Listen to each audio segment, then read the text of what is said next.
Hi there. Today we're joined with Martin Gallagher. He's got over 40 years experience and has taken the golf industry all over the world with him. Martin, would you like to introduce yourself? Hi, my name is Martin. I've been a golf pro for 40 years. I've worked practically all over the globe in many different resorts and clubs. Um, I have learned an awful lot in that time, running through and meeting all different levels of people. And now it's taking that time to really have a global opinion of things. I've learned so much, and I'm here today just to share with you some of my experiences. And I think they'll be quite useful and outside the box, basically, because there's a lot to talk about today. Couldn't agree more.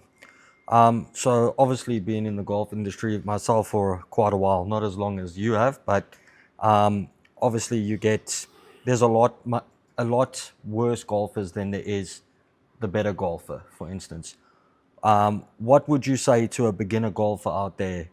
What's the first thing to do if whether he's just started, two years down the line, hasn't seen any progress, or hasn't picked up a club yet? What would you recommend he do?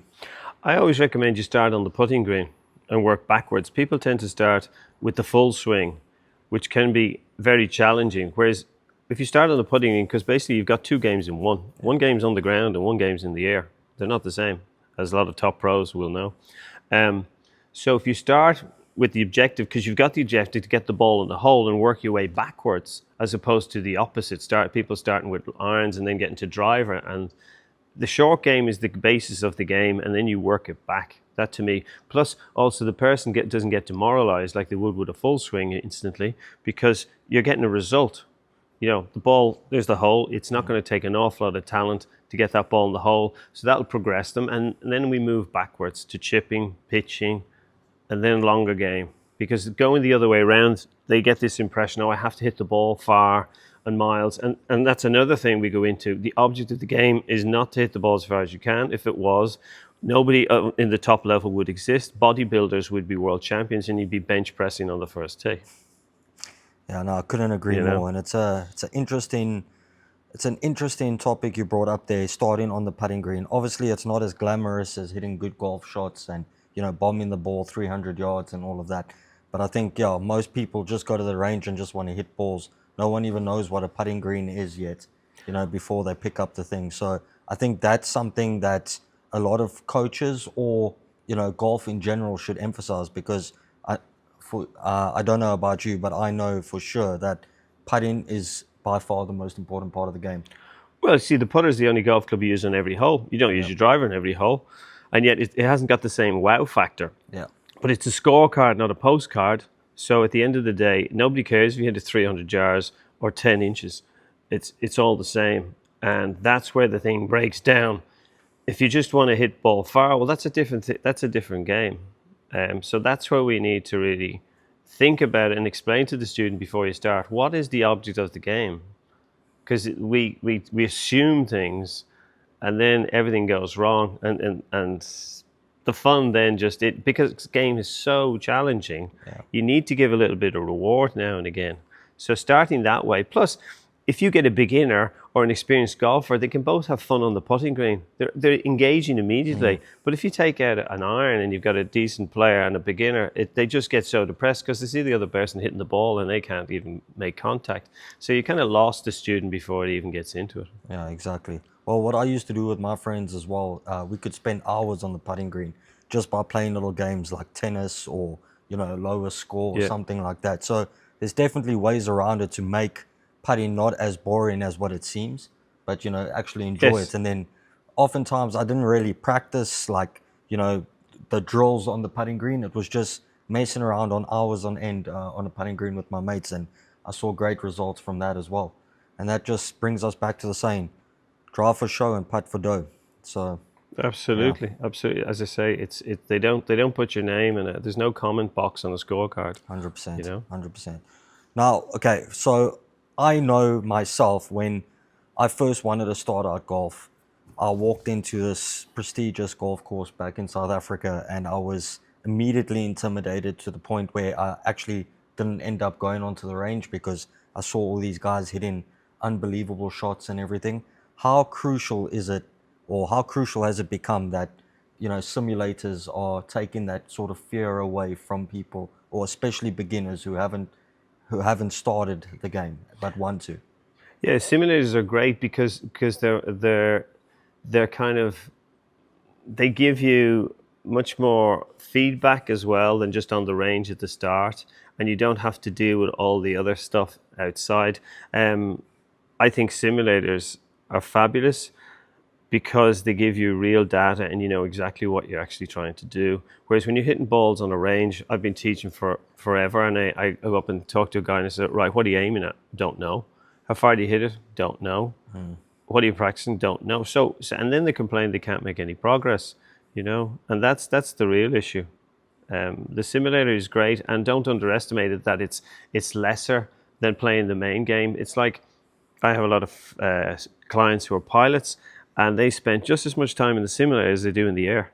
100%. So and they're dealing with people's lives. Yeah. Okay. So if you want to talk about, and because they need real data, and I think it's a great impact. Plus, it's fun. It's a nice environment to start in, and then you progress out of that, tippy toes. Yeah, but that's where the first impact is great. Yeah, I know. And it's most of all, it's accessible to people, because here in Dubai we have the best golf courses in the world probably, but accessible to few. Yeah.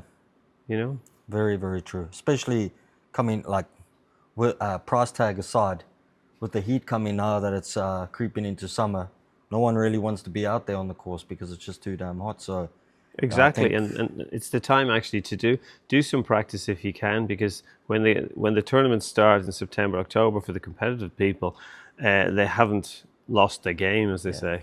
So they keep their hand in. Yeah. 100%, 100%. We get a lot of beginner golfers coming in here, and obviously they've watched the golf on TV and all of that. They see the scorecard, and bear in mind, we know the scoring and the sort of match play situations that you get, Stableford, individual Stableford, all of that.